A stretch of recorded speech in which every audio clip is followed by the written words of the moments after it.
Good morning, good afternoon, good evening. Kids, Kevin sir back from Personal Tutor. Standard 8 history playlist चल रही है. I welcome you all to this platform. Chapter जो आज हम start करने वाले हैं, that is chapter 2 from your history books. From trade to territory, the company establishes power.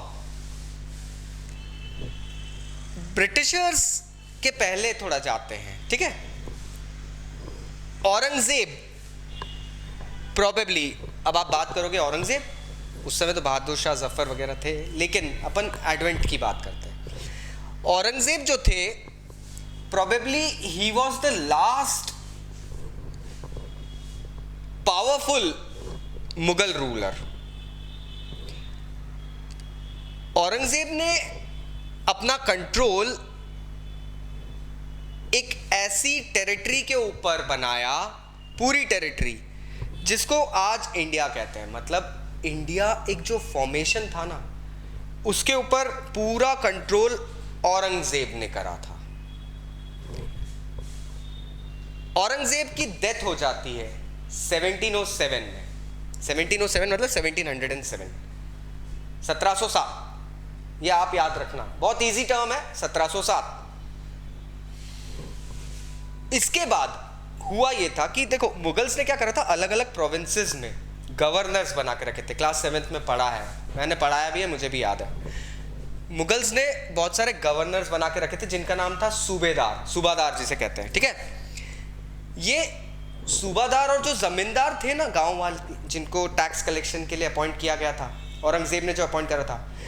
अब आप सोचो, नीचे आप क्लास के मॉनिटर हो, आपके सपोर्ट में एक वाइस कैप्टन, आप कैप्टन हो, क्लास कैप्टन, एक वाइस कैप्टन है, ठीक है.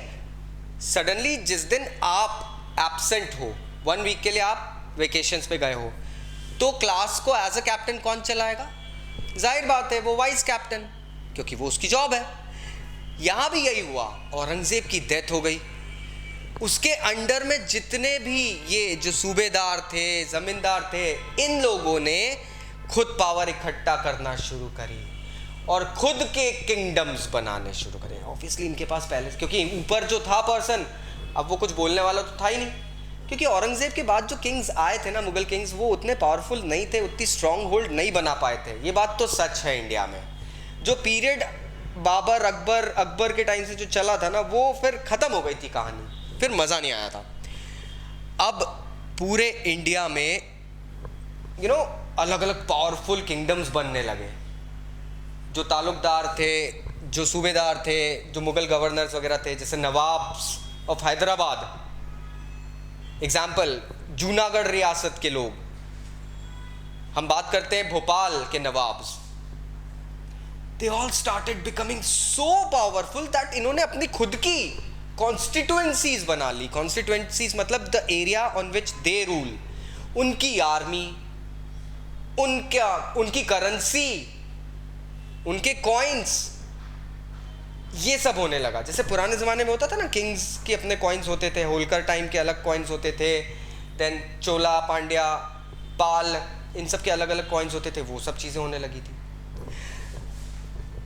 दिल्ली जो था ना, जो दिल्ली मतलब लाल किला, रेड फोर्ट, दिल्ली, जहाँ से मुगल एम्पायर अपना रूल चलाता था, दिल्ली की जो पकड़ थी ना, वो थोड़ी कमज़ोर हो गई थी सडनली इंडिया पे, पूरे इंडिया पे. मतलब मुगल किंग्स जो बाद में आए थे, वो पूरे इंडिया को कंट्रोल नहीं कर पा रहे थे. इस वक्त हुआ ये था कि ये 17th सेंचुरी का सेकेंड हाफ चल रहा है. Again I make you remember, मेरे प्रीवियस वीडियोस में भी मैंने बताया है, 17th सेंचुरी मतलब ईयर 1800s. इस वक्त हुआ क्या, एक और पावर इंडिया में धीरे धीरे अपनी जगह बना रहा था. One power was lurking in, that was a new political entity, the British. British धीरे से इंडिया में पॉलिटिकली इन्वॉल्व होने लगे. आप लोगों को पता है कि ब्रिटिश इंडिया में बहुत छोटी सी ट्रेडिंग कंपनी के तौर पे आए थे और ये बहुत आमादा थे थोड़ी थोड़ी टेरिटरीज अपनी बनाने में. कैलकाटा से, फोर्ट विलियम से शुरू होती है कहानी. हम पढ़ेंगे उस बारे में आगे। लेकिन हमको ये समझ में आना चाहिए कि ये छोटी सी कंपनी जो बिजनेस करने आई थी इंडिया, ठीक है, ईस्ट इंडिया कंपनी, इंडिया से रॉ मटेरियल लेने के लिए आई थी, लकड़ी, कपड़े, कॉटन, स्पाइसेस। ये छोटी सी कंपनी बिजनेस करने आती है हमारे देश में और सडनली पूरे देश को टेक ओवर करके बैठ जाती है। कैसे हुआ, कब हुआ, क्यों हुआ, यही सारे रीजंस हम इस चैप्टर में आगे पढ़ने वाले हैं। So please stay tuned for my next video.